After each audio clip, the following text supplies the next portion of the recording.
بادشاہ اورنگزیب عالمگیر کون تھا؟ بادشاہ اورنگزیب عالمگیر وہ تھا کہ نے اپنی زندگی کے 42 سال گزار لیے تو اس کے بعد حفظ قرآن کرنا شروع کیا۔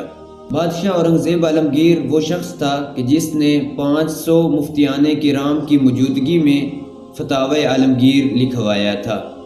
بادشاہ اورنگزیب عالمگیر کے جو استاد تھے ملا جیون، آپ بادشاہ اورنگزیب عالمگیر کے بارے میں فرماتے ہیں، پہلے جو تھا مگر جب وہ بدلا تو کمال کا بدلا۔ ملا جیون آپ فرماتے ہیں کہ ایک دن فجر کے وقت بارش ہو رہی تھی، میں بھی لیٹ ہو گیا تھا تو میں یہ سوچ رہا تھا کہ آج تو بارش ہو رہی تھی، شاید کوئی نماز ادا کرنے کوئی مسجد میں گیا ہی ہوگا کہ نہیں۔ فرماتے ہیں کہ جب میں مسجد میں پہنچا تو کیا دیکھتا ہوں کہ وقت کا بادشاہ اکیلا ہی مسجد میں بیٹھ کے اللہ کی عبادت کر رہا ہے۔ تو جا کر میں نے بادشاہ سے پوچھا، کیا آج آپ کے ساتھ سپاہی نہیں آئے؟ تو بادشاہ کہنے لگا کہ بارش کی وجہ سے سپاہیوں نے بھی آنے سے انکار کر دیا تھا۔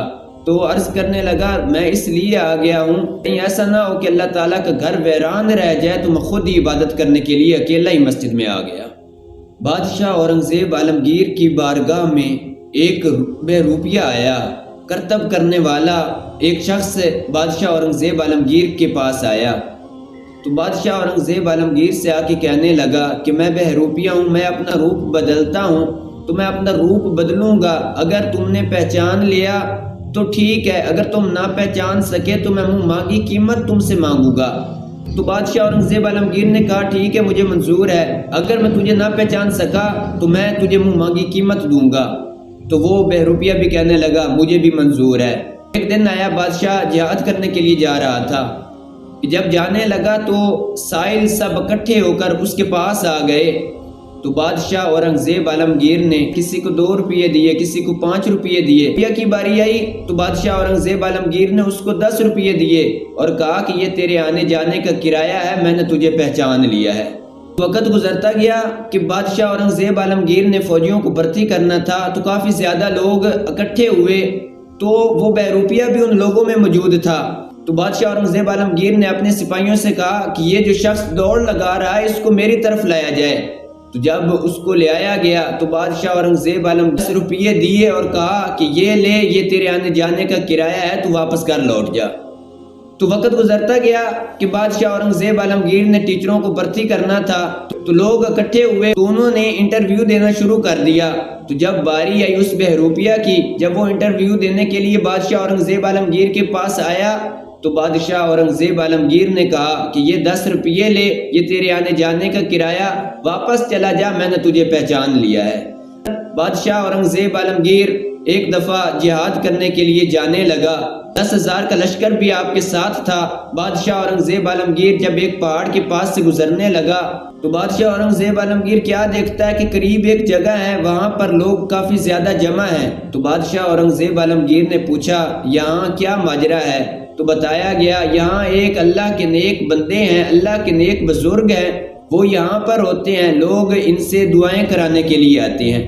بادشاہ اورنگزیب عالمگیر کہنے لگا میں بھی بہت اچھے کام کے لیے جا رہا ہوں، جہاد کرنے کے لیے جا رہا ہوں، کیوں نہ میں بھی ان سے دعا لے کر جاؤں۔ تو بادشاہ اورنگزیب عالمگیر جب وہاں پہنچا، کہا گیا تم بادشاہ ہوگے تو ہوگے، پر یہاں پر یہ قانون نہیں، اگر تم نے دعا کرانی ہے تو 50 آدمی تم سے پہلے موجود ہیں، ان کے بعد تیرا نمبر آئے گا۔ تو بادشاہ اورنگزیب عالمگیر نے کہا ٹھیک ہے، مجھے منظور ہے، میں انتظار کر لیتا ہوں۔ تو جب وہ 50 آدمی دعا کرا کر واپس چلے گئے تو پھر جا کر بادشاہ اورنگزیب عالمگیر کی باری آئی۔ تو بادشاہ اورنگزیب عالمگیر جب اس ایک فقیر کے پاس جانے لگا تو ان کے قدموں میں جا کر بیٹھ گیا۔ بادشاہ اورنگزیب عالمگیر نے کہا کہ حضور مجھے دعائیں بھی دیجیے اور نصیحت بھی کیجیے۔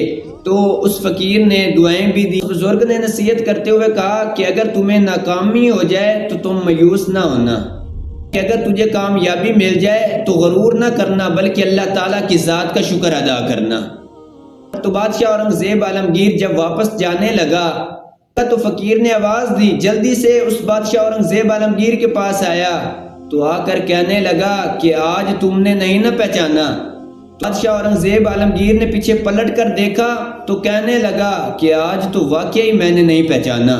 تو کہنے لگے آج مانگ، جو مانگتا ہے تجھے عطا کر دیا جائے گا۔ بادشاہ جو تاج پہنتے ہیں وہ سب سے قیمتی ہیروں سے بنا ہوا ہوتا ہے، تو بادشاہ اورنگزیب عالمگیر نے جو اپنا تاج پہنا تھا وہ تاج اپنا اتار کر اس کے قدموں میں رکھ دیا۔ بادشاہ اورنگزیب عالمگیر نے یہ بھی کہا کہ اب میں جہاد پر جانے لگا ہوں، جب میں واپس آؤں گا تو تمہیں بہت زیادہ انعام و اکرام سے نوازوں گا۔